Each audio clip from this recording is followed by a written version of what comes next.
Всем привет, дорогие друзья! Мы приветствуем всех наших любимых телезрителей на телеканале Якутия-24. Знакомьтесь, рядом со мной сегодня находится Кассандра. И именно с ней сегодня мы поговорим на очень интересную тему. Мы сегодня будем собирать букет из свежих цветов, правильно? И здесь есть свои законы и свои правила. Обо всех этих хитростях и тонкостях Кассандра сегодня нам и расскажет, правильно? Да, всем привет. Давайте собирать уже, потому что цветочная тема – это тема, о которой можно говорить годами, веками. Но самое главное, здесь нужно знать определенные нюансы. Да? Готовый букет получить несложно. Но обычно мы его потом вот так разбираем, правильно, в вазе. А далее возникает вопрос, как сохранить эти цветочки, потому что все-таки хочется, чтобы глаз радовал этот букет как можно дольше. И вообще, ну, допустим, вот смотри, сейчас давай поговорим об этих цветочках. Что за цветы, какие у нас более стойкие, какие у нас явно не простоят недельку? Ну, на самом деле здесь практически собраны цветы, которые как раз-таки стоят долго. На самом деле тема срезанных цветов, то, как их сохранить дома, это очень актуальный всегда вопрос. Здесь как раз-таки собраны цветы, которые стоят максимально долго дома, ну, по возможности, да. Кустовая хризантема. Это вот это. Да. Давайте, кто, может, не знает, как выглядит хризантема кустовая, это вот это. Да, стоит кустовая долго. хризантема стоит долго. Неприхотливая растение. Ну, неприхотливая, да. Это у нас альстромерия. У нее несколько соцветий. Тоже стоит, ну, долго весьма. Так, тут у нас розочка. Розочки у нас бывают разные, кустовые, одноголовые, пионовидные. Это у нас, ну, как бы просто розочка. Этот цветок называется матиола. Он весьма нежный, и ухаживать за ним стоит, ну, довольно чутко. Так, дальше у нас идут диантусы. Раньше это называлось гвоздикой, только красных цветов они были. А сейчас они вот у нас такие очень нежненького цвета. Бывают вообще различных цветов: белые, желтые, розовые и так далее. Ну, яркие, да, бело-розовые бывают еще. Так, это у нас статица. Это что? Это идет больше как зелень, типа, да, проще говоря, в букет, чтобы разбавить, типа как гипсофила, как какой-нибудь там. Кажется, как будто искусственный. Да, она весьма такая сухенькая. Потом ее можно также использовать как сухоцвет. Допустим, делать какие-нибудь открытки, сейчас это очень модно, да, или куда-то украшать на свадебный стол и так далее. Остался один цветок. Да, у нас это эустома. Ее еще называют ирландская роза. Стоит весьма долго, но зависит от того, насколько свежая она попала к вам в дом. Вот. Итак, в принципе, вот он, набор цветов, которым можно, в принципе, да, собрать своими руками. Но теперь возникает вопрос, если все-таки хочется сделать букет самой. Сейчас у нас впереди очень много праздников, и вообще, в принципе, говорят же, дарите женщинам цветы без повода. Можно это всегда сделать. Набрал такой букет, пришел в магазин, а теперь хочется все это красиво оформить в букет. Здесь твои советы какие? Начинаем? Да, на самом деле, конечно, стоит сначала посмотреть, на что вообще есть у вас, да, что мы имеем, чтобы как-то понять, как с этим вообще работать.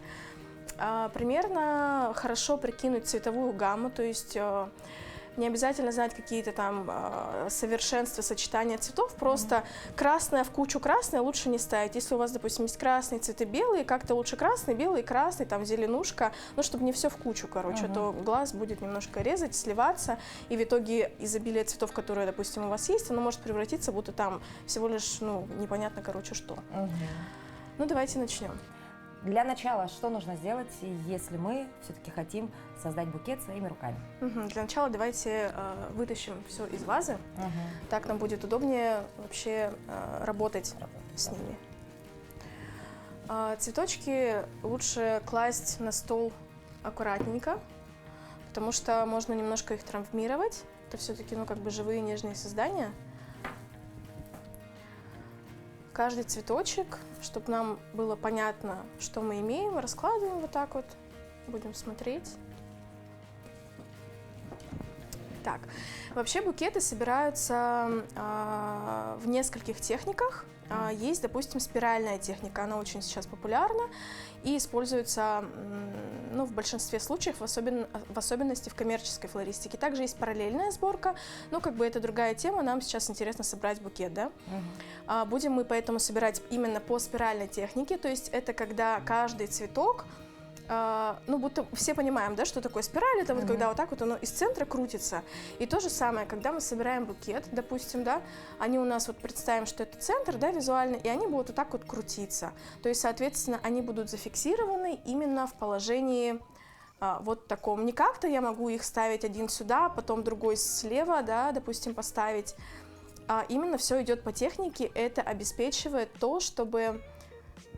Это обеспечивает жизнеспособность в дальнейшем цветов и насколько они, соответственно, простоят дома. Потому что здесь у нас будет завязка, фиксация цветов. Это мы же будем их перетягивать. И при неправильной сборке, если это не спираль, можно травмировать сосуды, и букет быстро повянет. Сколько нюансов. Казалось бы, букет цветов, да букет цветов, что здесь? А здесь есть своя техника, спираль, да? Да. Ну, хорошо, не терпится уже посмотреть, как это все будет выглядеть. Да, давайте, допустим, берем розу, да? У нас здесь есть чашелистики, их можно оборвать. Это еще рубашка называется? Да, это рубашка, получается лепестки, которые, зародышевые лепестки, так скажем, да? Все, что вместе связки цветов, не должно иметь зелени. То есть мы убираем вот этот лепесток, он нам мешает. Соответственно, все, что ниже у нас будет место, где мы перевязали наши цветочки, должно быть полностью без листьев, потому что потом это все пойдет в вазу, и если здесь, допустим, будет какая-то листва, она будет быстрее гнить в воде, и, соответственно, эту воду будут пить цветы, и, соответственно, они тоже умрут быстрее. Это уже такой лайфхак. Но есть логика. Так, есть логика, да. Но просто не часто люди об этом думают. Еще бывает одна такая вещь, тоже она вроде бы логичная, но люди тоже не обращают на это особо внимания. Я пока буду зачищать цветы. Это то, что это очень частая проблема, с которой вообще обращаются к флористам в цветочные салоны. Я купила у вас букет, я пришел домой, он завял. То есть в чем проблема, да? Одна из частых проблем в том, что человек, когда приходит домой, он просто пришел домой, принес букет, куда-то положил, она, да, допустим, пришла, положила, взяла вазу, налила воду и поставила букет. Все, как бы вроде бы все нормально, да, букет в воде. А что надо? Это вот я есть та она, которая просто берет букет и ставит в вазу. Да, получается, что внимание все переходит немножко на тот факт, что цветок, чтобы жил, должен пить воду. Если я поставлю его в воду, все будет прекрасно. Но смотрите, здесь есть одна загвоздка, один очень маленький и важный момент, что цветочек как раз-таки не будет пить воду, если вы не подрежете, когда придете домой, ему стебель.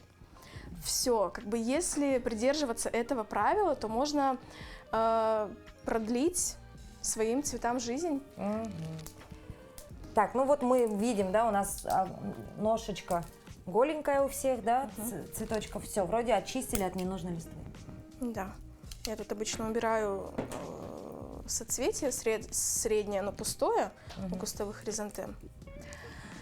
Ну что, давайте. Например, да, я буду озвучивать свои мысли, как я вообще это вижу, да, когда я все это собираю. Я смотрю на кустовую хризантему. Где у нас перед, да? Вот здесь. То есть я не поставлю цветок задом, я смотрю его спереди, то есть я его вот так вот сейчас вижу. Дальше, допустим, он у меня белого цвета, я не хочу ставить что-то светлое рядом с ним, я лучше сделаю какой-нибудь акцент и что-то такое более... яркое. Да, давайте вот альстромерию возьмем сюда. И собираем уже да, и собираем, смотрите, да, у меня уже это идет рефлекторно. Вот я ставлю вот так. Далее по такому же принципу, допустим, я смотрю, белый есть, розовый есть, то есть я следующий цветок буду ставить вот в это место. Что мне сюда поставить? Розу поставить я сюда, конечно, могу, но тоже что-то как-то слишком сливается. Я, допустим, давайте матиолу сюда поставлю, тоже сразу смотрю, где перед, где зад, не поставить ее там некрасивой стороной. И тоже по спиральке. И тоже по спиральке, да, вот она опять идет в ту сторону. Я тоже крест-накрест, получается, собираю цветочки. Все цветы будут идти в таком направлении. Так, вот, может, я вот так вот положу, чтобы было видно тоже вам. Допустим, вот эту розу я могу уже поставить сюда. Тоже она идет в ту сторону, то есть я не ставлю ее вот туда, она идет туда. Все у нас упирается в спираль и идет по одному направлению. Так, Уже вот красиво, что да. мы сейчас имеем. Так, дальше опять-таки думаем, да, все поставили, что, куда нам лучше расставить, светленькое. Вот, допустим, смотрите, статицу я, допустим, сюда ставить не буду, да, потому что она, ну, как-то слишком сольется. Можно ее поставить куда-то вот между к розовому, да, поближе, можно ее сзади вот поставить, чтобы она выделялась. Еще, кстати, есть такой момент, как это его назвать? Деление ветки, да, проще скажем. Можно, допустим, поставить вот эту куда-нибудь пониже, сюда вперед, а вот эту, допустим, мы поставим назад куда-то, да? Все понятно, да. Чтобы было выгодно, да, так скажем. Так, что у нас тут осталось? 2 диантуса, эустома, статица. Окей. То есть нужно вот так каждый раз просматривать. Да, каждый раз мы смотрим на то, что мы делаем, чтобы понимать, какой шаг будет, допустим, следующий. А вот вопрос, нужно их вот углублять туда поглубже или повыше, или они все должны быть на одном уровне, плюс-минус? Ну, на самом деле сейчас все собирают по-разному, и можно собирать по-разному. Можно как бы выровнять их всех в один рост, можно, допустим, опустить эту розу сюда. То есть это все зависит от также стиля оформления, то есть желательно также думать наперед, но это, конечно, приходит с опытом, какая упаковка будет. То есть все сейчас знают, что стиль оформления типа корейский, да, вот это вот все на слуху, когда это вот многослойность, рюши, бантики. Бывают же еще круглые букеты, допустим, просто, ну, как 101 роза, да, 101 роза, все представляют, как это выглядит, и просто вокруг идет уголки упаковки, да, то есть там же 101 роза, она же не вот так вот стоит, правильно, рядком, она же вся, ну, цельная, вот, поэтому тут как бы зависит от цели вообще, какой мы хотим видеть в итоге этот букет. Так, также еще есть момент, что когда в процессе сборки букета можно выносить корректировки, то есть это не страшно. Если вы поставили, допустим, я сейчас, например, поменяла розу местами, отсюда я ее увела сюда, это место я заменила, допустим, диантусом. Не сковывайте себя тем, что вы поставили цветок на это место, вроде я сделала правильно, и вот пускай он до конца теперь там стоит. Приклеился, нет, да. можно варьировать, да. Это также зависит от того, ну, как мы вообще смотрим, что у нас получается, и, соответственно, непонятно что. Так, как раз-таки, вот смотрите, у меня получилась очень выгодная ситуация, что у меня 2 розовеньких цветочка стоят, да, и я, допустим, эту статицу могу использовать как раз-таки между ними. Да, разделить надо. Да, разделить. Собирать можно на столе, можно собирать в воздухе. Да. Вообще раньше считалось, что если флорист собирает на столе, это как бы дурной тон, это неправильно, все раньше собирали в воздухе. Ну, как бы, в принципе, это так и есть, но как бы можно и не обращать на это внимания, да, особенно если вы сами дома собираете себе букет. Ну, и этот белый можно поставить сюда. Финальный. В принципе-то и все. Очень важно держать крепко вот это место, потому что это место у нас фиксирует вообще все, что мы делаем, и если оно у нас слетит, ну, слетит все, что мы делали, да, соответственно. Вот примерно так это выглядит. Красиво. Сейчас у нас еще будет упаковочка. Еще, я думаю, повернуть все-таки немножко. Смотрите, как это делается. Да? Хризантема, да? Да, хризантема, потому что она то ли повернулась не туда, то ли я изначально не так поставила. Я ее лучше как-то так поставлю, чтобы все цветочки были видны, не было пустоты, пробоин там и так далее. Ну вот уже заполнение, да. Все, отлично. Самая теперь еще не менее важная часть – это упаковка, да, фиксация. Да, фиксация. Фиксация, потом упаковка. У меня, допустим, бечевка, она зеленого цвета. Обычно она такая крафтовая, да, бежевенькая такая. Вообще, как я это делаю, да, лучше ну, кому как удобно. Некоторые фиксируют снизу руки, да, то есть вот так. Я, например, делаю это сверху и складываю вдвое бечевку, чтобы, ну, как бы она была прочнее, удобнее было вообще ей варьировать. Но это может быть также не бечевка, а, допустим, пластиковая лента, да. Что такое пластиковая лента? Это которая, вот мы же надуваем шарики и свисает вот это вот. Вот такого материала лента. Она будет весьма прочная, не скользить. Я, допустим, ну, как бы фиксирую кусочек бечевки в руке, веду сверху, могу еще как бы немножко завести внутрь, вот, Затянула. кладу на стол, затягиваю и завязываю. Ну, все просто. Да.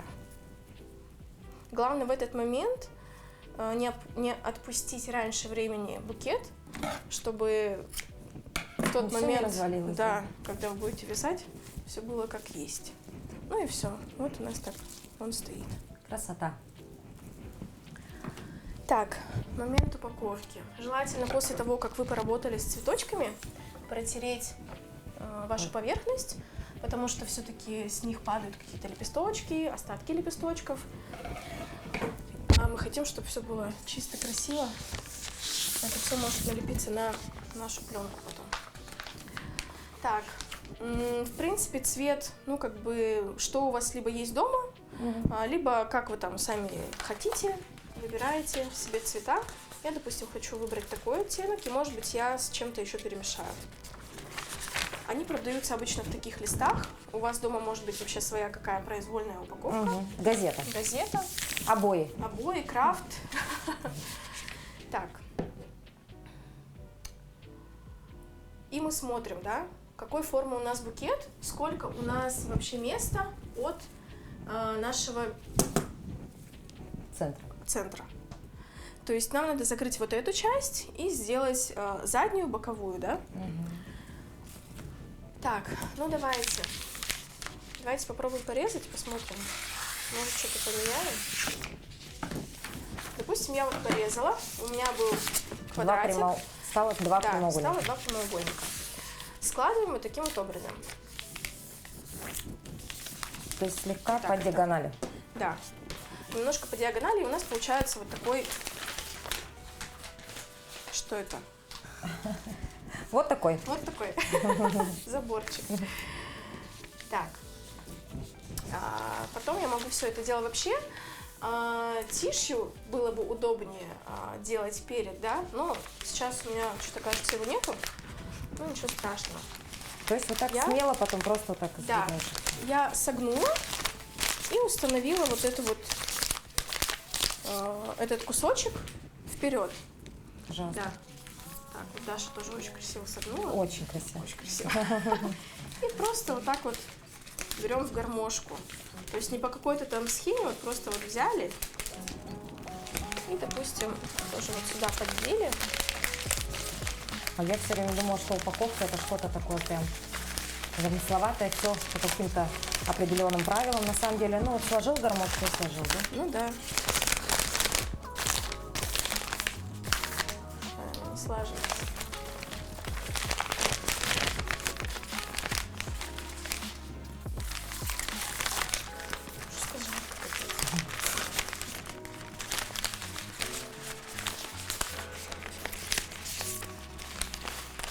Тише, да, реально было бы удобнее.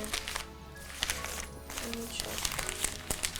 Профессионал как раз таки отличается тем, что может работать в любых условиях и чем угодно. С любым материалом. С любым материалом. Еще нужна ткань? Нет. Да, в принципе. Вот. Перед у нас есть. У нас остается все остальное. Задняя часть, боковая. Так, опять-таки мы берем сначала бечевку. Ну или что у вас там, да, лента. И фиксируем, потому что если мы сейчас отпустим, все, что мы постарались, упадет. Я опять-таки фиксирую все сверху руки. Кусочки просто обрезаем. Так, двигаемся дальше. Нам нужно сделать задник. Из этого же цвета. Так, ну, давайте сделаем из этого же цвета.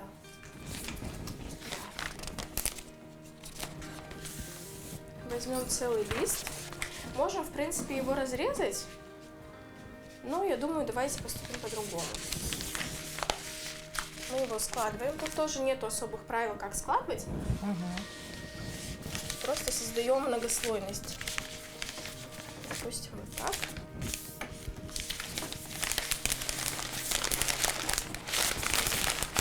Опять чуть-чуть.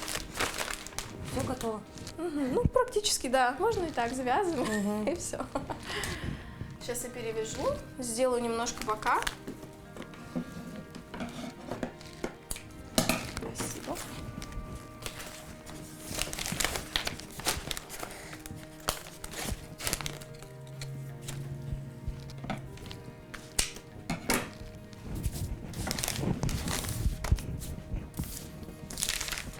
Так, чтобы сделать боковушки, давайте порежем эту.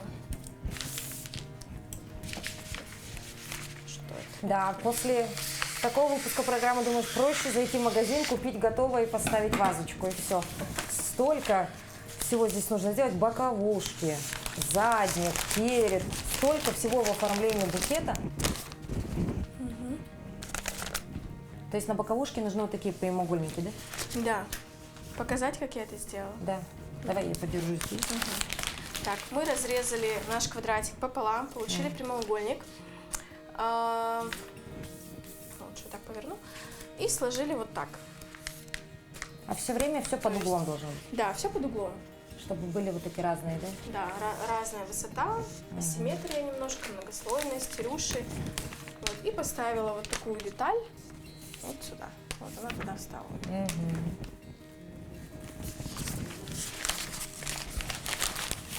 Так, опять перевязываем. Держите. Я сегодня мастер по разрезанию бечевки. Помощник флориста. Да-да.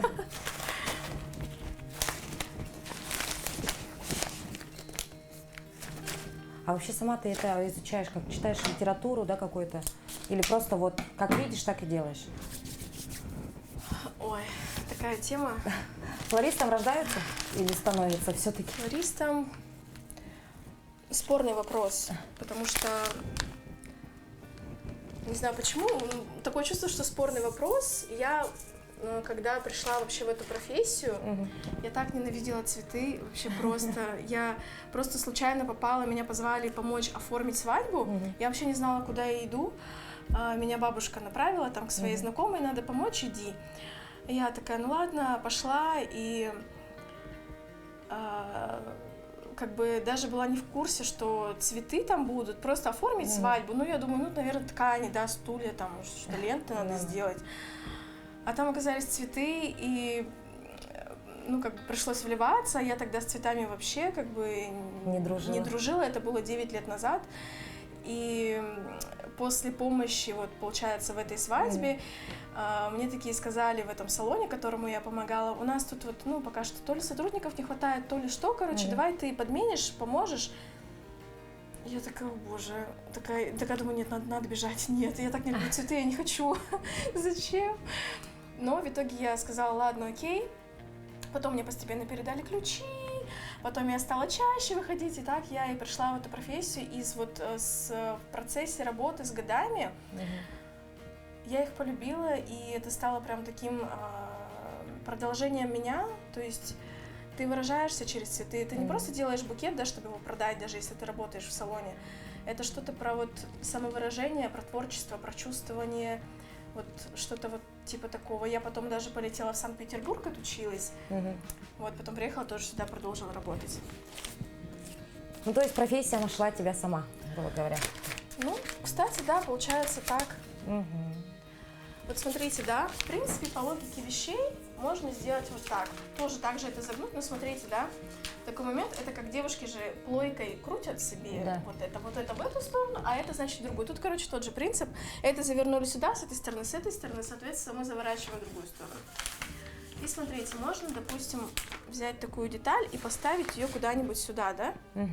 Ну, допустим, я не хочу. Я вижу, что так закончено, и это будет немножко загораживать цветы, и будет слишком асимметрично. Так, мне кажется, смотрится как-то интереснее, и, в принципе, уже будто завершен. Поэтому вот так. Художник видит все по-своему. Вот. Так, момент ножки. Как раз-таки из этого мы сделаем с вами ножку. Мы это согнем так же, как сгибали вперед на вот эту переднюю нашу часть. Вот так вот приложим это сюда. Еще и ножку надо сделать. И закроем весь вот этот низ. Ножки тоже бывают вообще самые разные. Вы можете ножку не делать. Как бы бывают такие букеты, которые просто выполнены с, ну, как бы верхним всем антуражем, а внизу, ну, просто стебли. К тому же проще, когда ты пришел домой, ничего не надо снимать, ты просто так вот подрезал, а потом поставил. Ключевая фраза – подрезал, и потом поставил.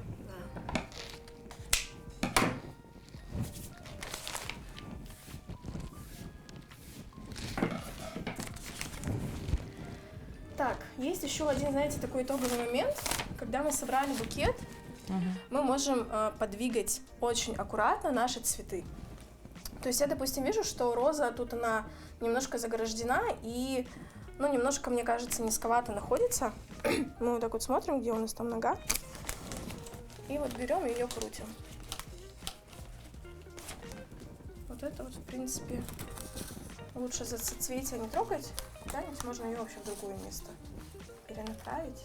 Ну и, в принципе, куда она там досунется. В общем, принцип такой. Вот так, все. Отлично. Красота. Да. Все? Да, все. Ну, соответственно, лента, ну, мы сейчас не будем ее вязать. Ленточку вязать все умеют. Бантик. Да, здесь уже полет фантазии, да? Да. Вот, в принципе, основные правила по сборке букета. Я думаю, это можно взять на заметку и использовать потом уже в повседневной жизни, потому что каждый букет, который ты собираешь сам, это индивидуальный подход, правильно? И так собрать уже никто не сможет. Флорист этого не повторит. И я думаю, многим людям будет приятно осознавать то, что именно ты сам купил цветы, ты сам его собрал, оформил вот этой бумажечкой и подарил. И даже посмотрев этот выпуск, можно начать зарабатывать, куда-нибудь пойти устроиться, потому что здесь я показала, в принципе, все азы. Спиральная техника. Спиральная техника — это называется то, что мы вот спираль крутили. Упаковка вы уже знаете, то есть примерно перед-зад, боковушки, как складывать. Ну и все, можно просто начать, если вы хотели и боялись, то все. Вперед. Итак, сейчас все телезрители побегут покупать цветы, оформлять букеты, выкладывать в соцсети, что вот продается букет, свободный в продаже. Свободный букет. Ну что, спасибо большое, Кассандра, что окунула нас в цветочный мир. Ну а мы, дорогие друзья, всегда говорим, пробуйте, старайтесь, ищите себя, ищите свои увлечения. Вот как нашла в свое время Кассандра. И сегодня работает она с прекрасными живыми цветами. Ну а мы не прощаемся, увидимся. До новых встреч. Пока-пока.